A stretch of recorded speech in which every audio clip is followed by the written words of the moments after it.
சுஷாந்த் வழக்கு நீதித் தேடலில் ஒரு புதிய திருப்பம். வாழ்க்கையின் தத்துவங்கள். வணக்கம் நண்பர்களே. வாழ்க்கையின் தத்துவங்கள் சேனல் உங்களை அன்புடன் வரவேற்கிறோம். இன்று நாம் வெறும் ஒரு செய்தியைப் பற்றிப் பேசப் போவதில்லை. இந்திய அளவில் பெரும் அதிர்வலைகளை ஏற்படுத்திய ஒரு நிகழ்வில் சமீபத்திய முன்னேற்றம், வாழ்க்கையின் சில ஆழமான உண்மைகளை, நீதி தேடும் பயணத்தை மற்றும் மனித உறவுகளின் சிக்கல்களை எவ்வாறு பிரதிபலிக்கிறது என்பதைப் பற்றிப் பேசப் போகிறோம்.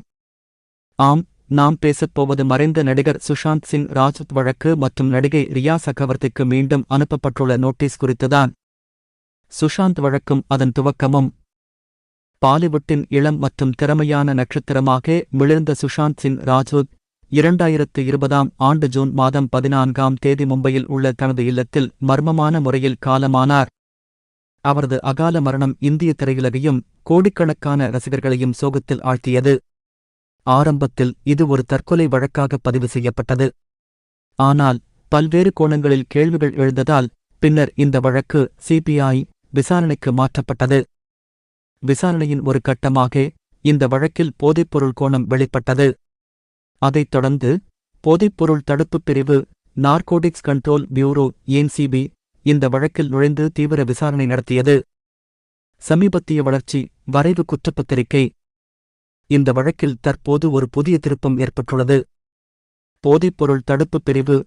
சுஷாந்த் சிங் ராஜ்புத் மரணம் தொடர்பான போதைப்பொருள் வழக்கில் நடிகை ரியா சக்ரவர்த்தி மற்றும் அவரது சகோதரர் ஷோயிக் சக்ரவர்த்தி உட்பட மொத்தம் 33 பேருக்கு எதிராக ஒரு வரைவு குற்றப்பத்திரிகையை டிராப்ட் சார்ஜ் மும்பையில் உள்ள சிறப்பு NEPS நீதிமன்றத்தில் தாக்கல் செய்துள்ளது.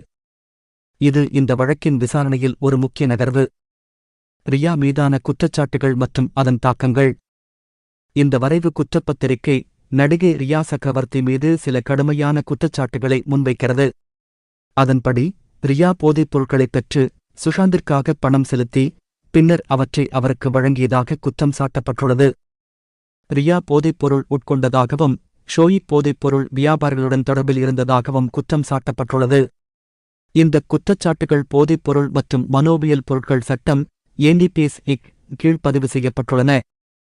ரியாவின் தந்தை பாட்னாவில் அளித்த புகாரின் அடிப்படையில் சிபிஐ விசாரணையைத் தொடங்கியது. போதைப்பொருள் கோணம் வெளிப்பட்டதும் NCB களமிறங்கியது. ரியா சக்ரவர்த்தி 2020 செப்டம்பரில் கைது செய்யப்பட்டு கிட்டத்தட்ட ஒரு மாதம் சிறையில் இருந்தார். பின்னர் அவர் நிபந்தனை ஜாமீனில் விடுவிக்கப்பட்டார். இந்த நிகழ்வுகள் ஒரு தனிநபரின் வாழ்க்கை எப்படி கணிக்க முடியாத திருப்பங்களை எடுக்க முடியும் என்பதற்கு ஒரு எடுத்துக்காட்டு. அடுத்து என்ன நடக்கும்? நீதி தேடும் பயணம். தற்போது NCB தாக்கல் செய்துள்ள இந்த வரைவு குற்றப்பத்திரிகை வழக்கின் ஒரு முக்கிய கட்டமாகும்.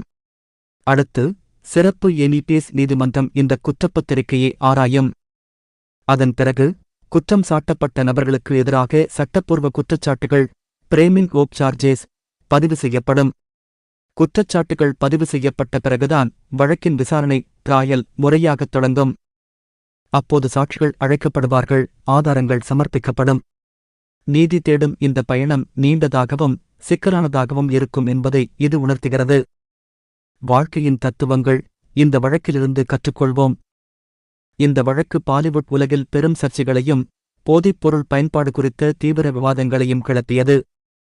ஒரு தனிநபரின் வாழ்க்கை எவ்வளவு நொறுங்கக்கூடியது, நீதி தேடும் பயணம் எவ்வளவு கடினமானது, ஊடக வெளிச்சம் ஒருவரை எப்படி பாதிக்கும் என்பதையெல்லாம் இந்த வழக்கு நமக்கு உணர்த்துகிறது. இந்தச் சம்பவம் நமக்கு சில முக்கியமான வாழ்க்கை தத்துவங்களை நினைவூட்டுகிறது. உண்மை ஒருநாள் வெளிப்படும், எவ்வளவு காலம் ஆனாலும் உண்மைக்கான தேடல் தொடரும். நீதி தாமதமாகலாம், ஆனால் அது மறுக்கப்படாது என்ற நம்பிக்கையை இது விதைக்கிறது. மனித உறவுகளின் சிக்கல், உறவுகளில் உள்ள சிக்கல்கள், நம்பிக்கையின் முக்கியத்துவம் மற்றும் வெளிப்படைத்தன்மையின் அவசியம் ஆகியவற்றை இது உணர்த்துகிறது. பொறுப்புணர்வு. நமது ஒவ்வொரு செயலுக்கும் ஒரு விளைவு உண்டு. அந்த விளைவுகளுக்கு நாம் பொறுப்பேற்க வேண்டும் என்பதை இது தெளிவுபடுத்துகிறது. வாழ்க்கையின் கணிக்க முடியாத தன்மை, புகழ், செல்வம், சமூக அந்தஸ்து ஆகியவை ஒரு நொடியில் மாறிவிடலாம் என்பதை சுஷாந்தின் வாழ்க்கை காட்டுகிறது. பத்திரிகை அறம். ஊடகங்கள் ஒரு தனிநபரின் வாழ்க்கையில் எந்த அளவுக்கு பெரிய தாக்கத்தை ஏற்படுத்த முடியும் என்பதை இந்த வழக்கு எடுத்துக் காட்டுகிறது. இந்த வழக்கின் அடுத்தகட்ட நகர்வுகளைப் பொறுத்துதான் இறுதித் தீர்ப்பு அமையும். நீதி நிலைநாட்டப்படும் என்ற நம்பிக்கையுடன் காத்திருப்போம். நண்பர்களே, வாழ்க்கையின் ஒவ்வொரு நிகழ்வும் ஒரு பாடம். இந்தச் சம்பவத்தில் இருந்து நாம் கற்றுக்கொள்ள வேண்டிய தத்துவங்களை உள்வாங்கிக் கொண்டு நமது வாழ்க்கையை இன்னும் அர்த்தமுள்ளதாக்குவோம். மீண்டும் ஒருமுறை வாழ்க்கையின் தத்துவங்கள் சேனலில் சந்திப்போம். அதுவரை சிந்தியுங்கள், கற்றுக்கொள்ளுங்கள், சிறப்பாக வாழுங்கள்.